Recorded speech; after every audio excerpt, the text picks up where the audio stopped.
Hola, hola, bienvenidos una vez más al podcast A la Verga el Español.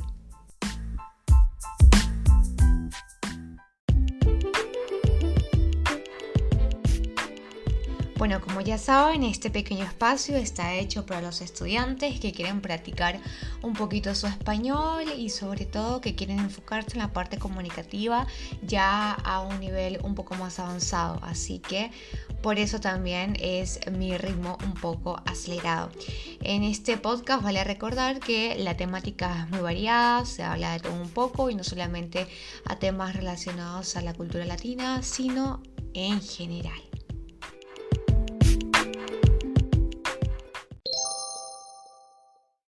Hola, ¿qué tal? Bueno, hace un montón de rato no aparecía yo por acá. Realmente tengo demasiado trabajo.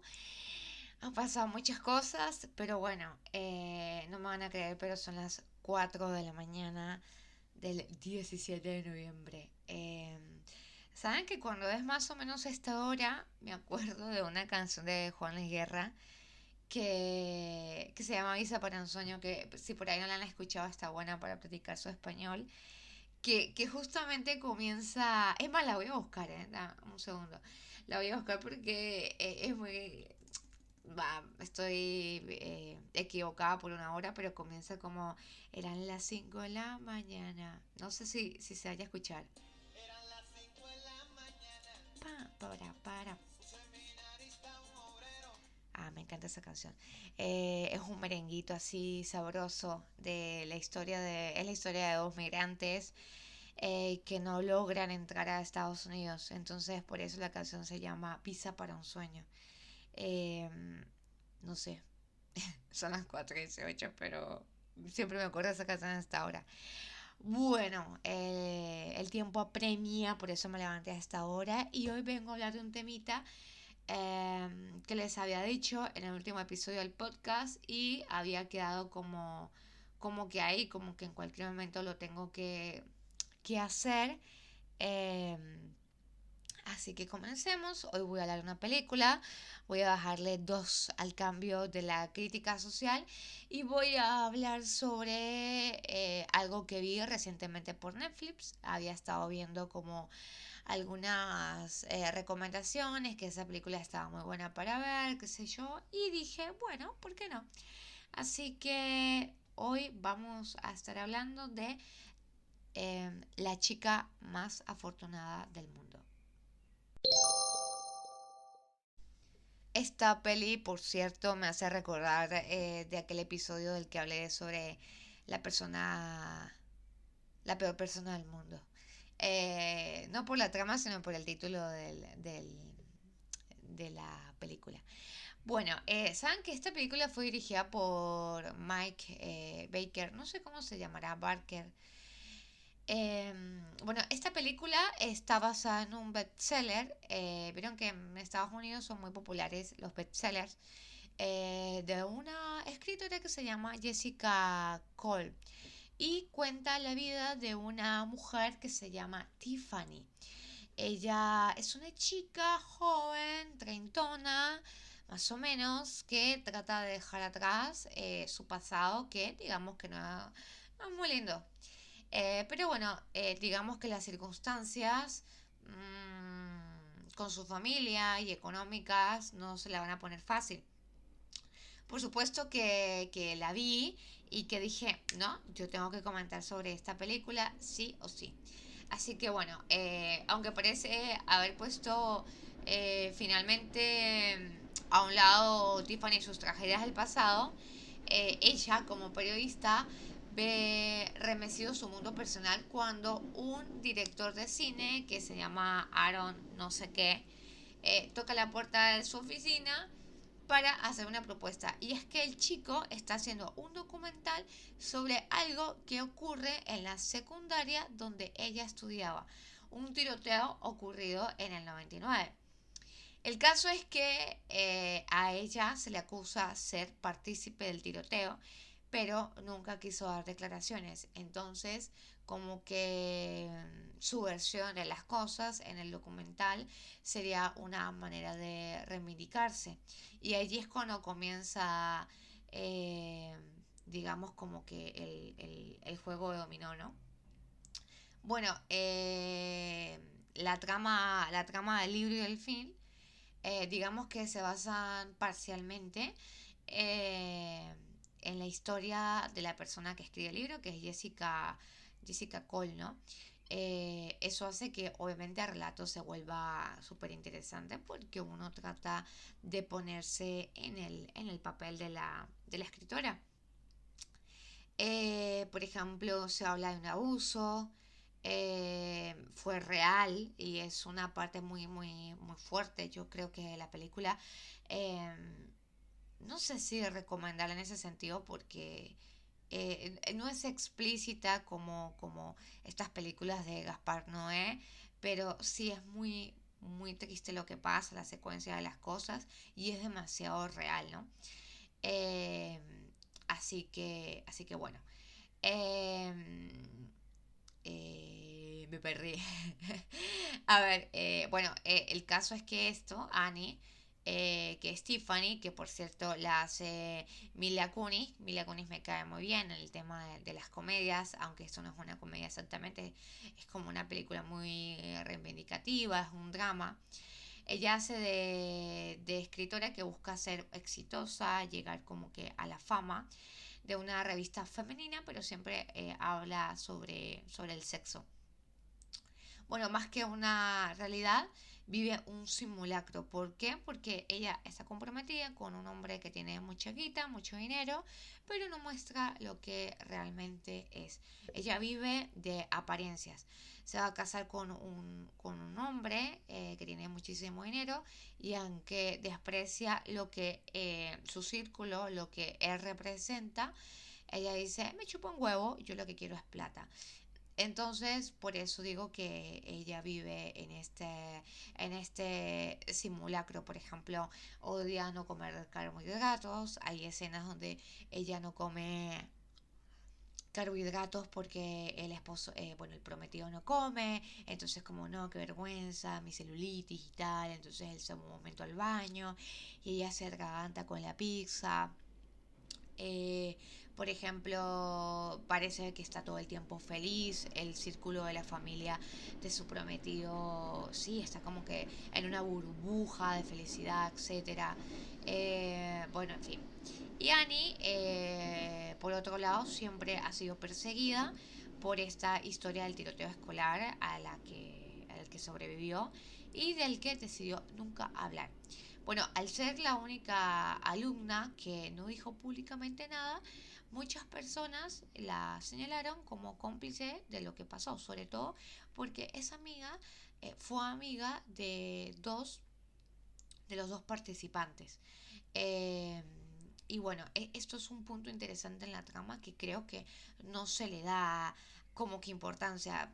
Porque cuando yo comencé a ver la película, parece como que ella hubiese sido la mala y por ahí hubiese dicho algo que hubiese influenciado a parecer que Tiffany era como cómplice. No, lo que pasó fue que, bueno, era amiga de estos dos chicos. Dos simplemente decidieron vengarse del grupo de compañeros que tenía y un día llegaron con armamentos y decidieron asesinar a los que hacían bullying, digamos. Y como ella era amiga, entonces parecía que estaba había pedido venganza por lo que había pasado día antes, que había sido la violación grupal en una fiesta que había tenido, que había sucedido en la casa de su novio. Y esta violación grupal había sido hecha por su novio y sus amigos. Bueno, en principio la película nos muestra la vida algo superficial de ella en medio de los preparativos de la boda con su novio, no sé, escoger el vestido, elegir el tipo de letra que se utilizará en las invitaciones o seleccionar las canciones que se tocarán en la fiesta, pero poco a poco se va convirtiendo en detalles menores, ¿no?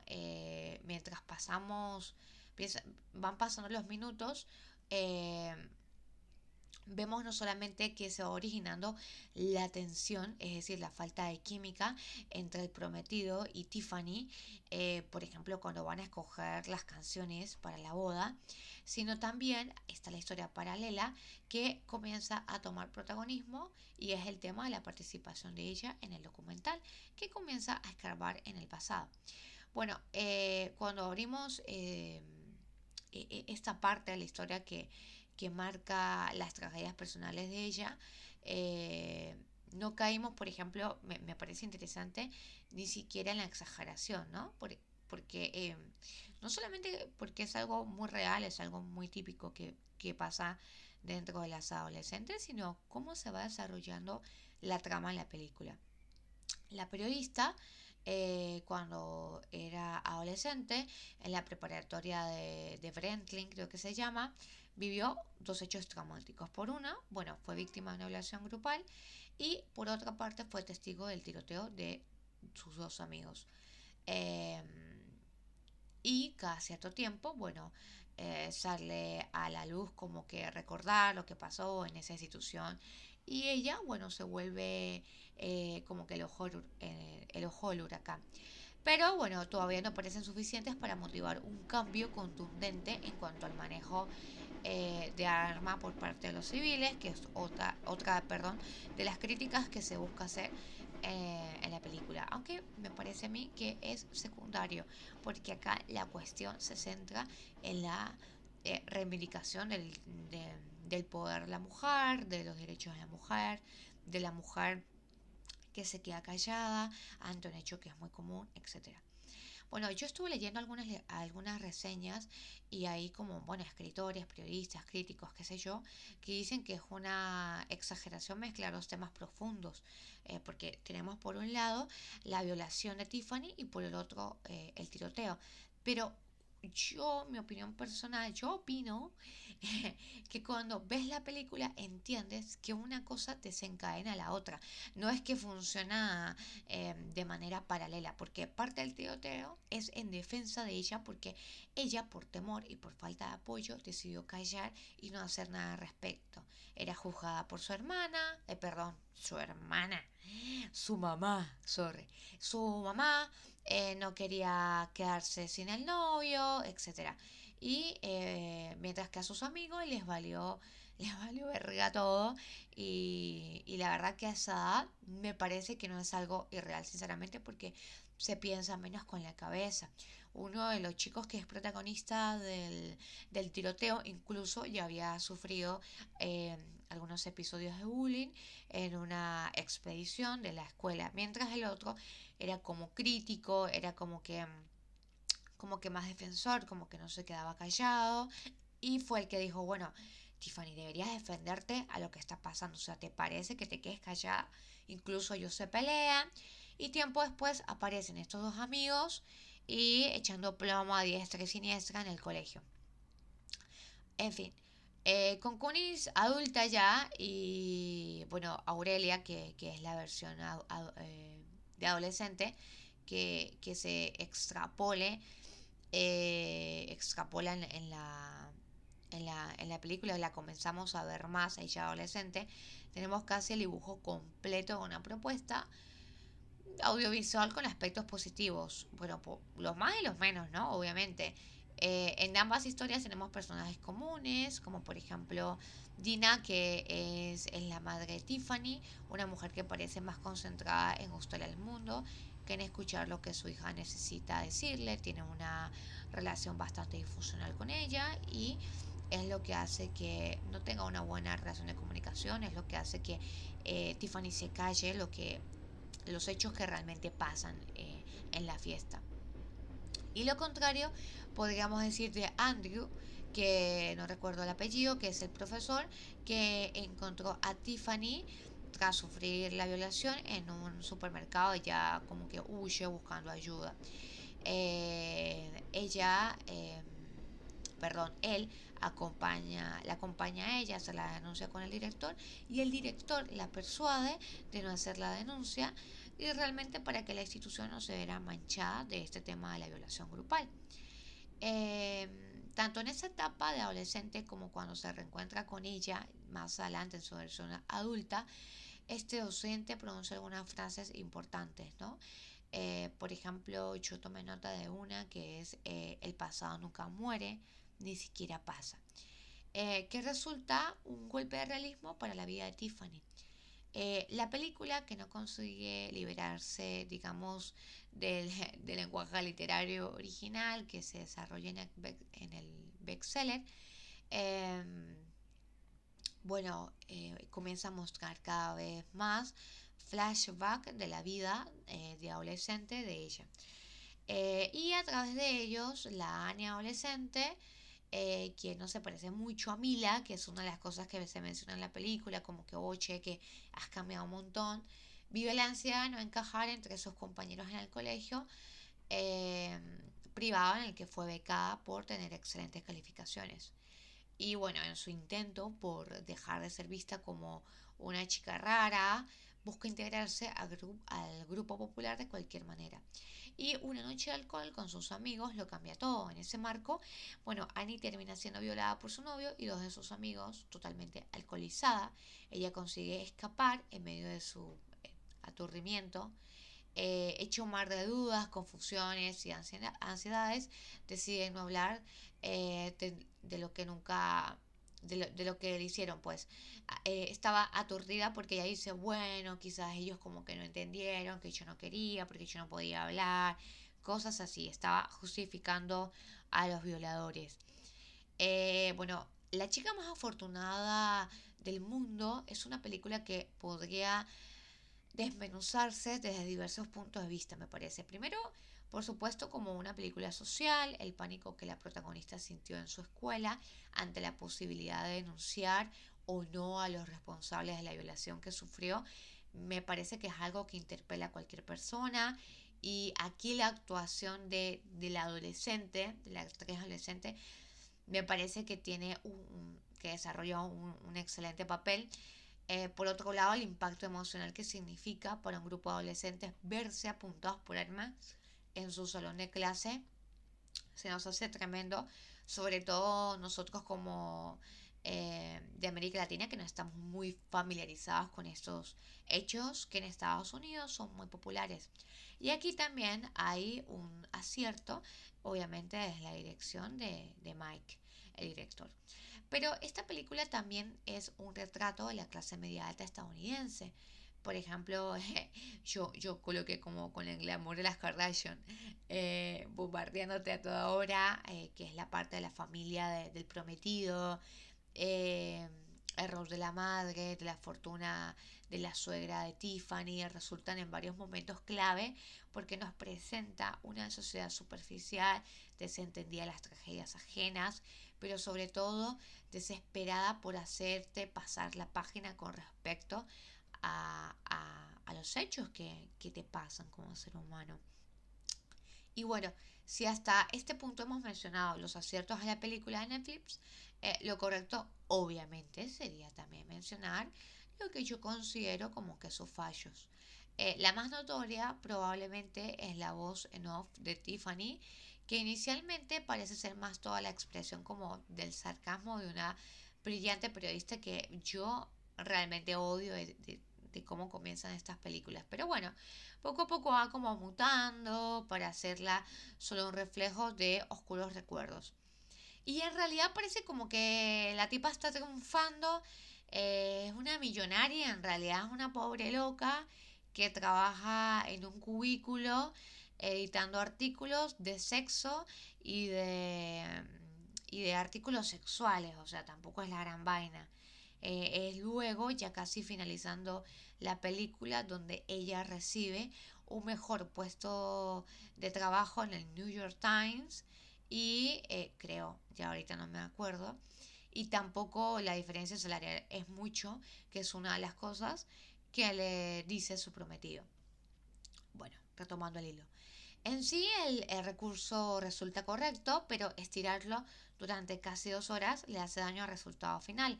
Creo que en la misma línea de las carencias de la película podemos señalar los roles de Luke y Nell, que el primero sería el novio de Tiffany, que es un tipo que a veces es comprensivo con el pasado que pasa su novia, pero rápidamente como que pierde el control y le grita loca en plena calle, pero bueno, se entiende que acaban de pasar una situación. El tipo me parece también que es un analfabeta emocional, que por ahí no la registra en muchos lados. Y tiene que ver con esta parte de que pertenece a una burbuja social en la que ella no creció, pues. Y del otro lado, Nell, que es una amiga, medio ahí de adorno, podemos decir, que parece solo asentir a los pedidos de Tiffany, como que le dice todo a ella, lánzate por ese barranco, pues. Le dice sí a todo. En ningún momento luce como un personaje crítico, que pudiera bien serlo, que pudiera bien ayudarla a salir en donde se encuentra, o decirle, mira, piazo loca, estás mal o estás bien, porque no te replanteas el casamiento, si tienes dudas, etcétera. Bueno, algo diametralmente opuesto ocurre con personajes interesantes, pero lamentablemente no explotados, como es el caso del amigo de la escuela que le exige a Tiffany vengarse, que es uno de los participantes del tiroteo, que a mí me parece genial ese personaje, es mi favorito. Es el que le dice que se valore, que se reivindique, que no se quede callada.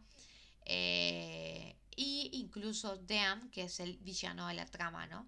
Que villano porque eh, uno de los chicos de los que la violó y que queda parapléjico porque el amigo Arthur le da un tiro durante el tiroteo. Bueno, el tipo crece, se vuelve político y utiliza su historia para reivindicarse, pero no cuenta esta parte de su pasado. Entonces él la encara, le pide perdón simplemente como por interés político, y digamos que es como el malo de la historia.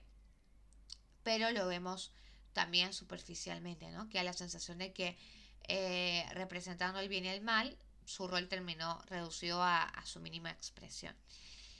Pero bueno, más allá de esto, la chica más afortunada del mundo cumple. Es ok, pasa, es una película para ver un domingo rela, tranqui, con un heladito. Con este calor infernal que está haciendo en Buenos Aires, aguanta. Bueno, desde las actuaciones hasta la forma en cómo enfoca temas muy delicados, pero fundamentalmente porque, aunque muchos sospechamos el final de la historia, son unos minutos después del inicio, pocos nos atreveremos a dejar verla hasta el final. De pronto puede sonar muy predecible, pero la actuación de Mila, uno dice, dale, me gusta, es atrapante. Aunque se presenta el inicio como un thriller misterioso, es en realidad una drama de aceptación en el que una mujer tiene que buscar la manera de liberarse de la prisión que se creó. Y para ello tendrá que aprender a decir la verdad, enfrentarla y vivir con sus consecuencias. Así que bueno, es una hora de 55 minutos de una película que por cierto no es en español, es estadounidense, pero a mí me pareció pertinente hablarla.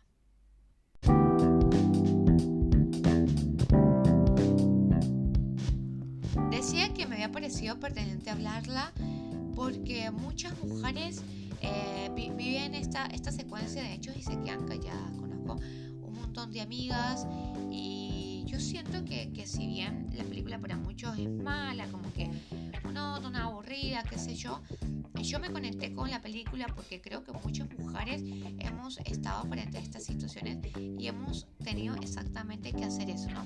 Buscar la manera de liberarnos de estas cadenas que nos atan o tener que cargar con el peso de quedarnos calladas porque las circunstancias sociales o familiares en las que nos vivimos, que por cierto tenemos a Dan, que es la madre de Tiffany, representa, ¿no? La madre que no apoya, sino la madre que juzga o que critica o la madre que se encuentra en la posición de qué dirán. Entonces es muy interesante porque siempre como mujer somos un elemento muy frágil ante la sociedad y sobre todo en la adolescencia, que somos un poco susceptibles a este tipo de cosas que nos puedan pasar y que no tenemos conciencia, bueno, por falta de orientación, por falta incluso de apoyo de los padres, porque los padres no quieren hablar de cosas incómodas o no quieren creer o pensar o aceptar que a tu hijo o a tu hija le pasa esto. Entonces me parece que es una cuestión sí de aceptación, porque muchas veces cargamos con esto por el resto de la vida y nos lastima y nos hace daño, y solamente la persona obviamente que lo vive lo sabe, lo reconoce, incluso así puede llegar a tener otras parejas, puede contar de manera parcial su historia o total, y sin embargo sabe que esa persona no va a entenderlo de todo porque jamás va a saber lo que es estar en sus zapatos, y eso que hay. No se puede pedir estar en los zapatos de un hecho de violación o agresión física, etc. Así que bueno, espero que se la ven, la disfruten. Sé que tengo varios estudiantes que ya la vieron, había comentado con ellos, les agradó y espero se animen. Ya luego me contarán. Muchas gracias y bueno, espero verlos en otro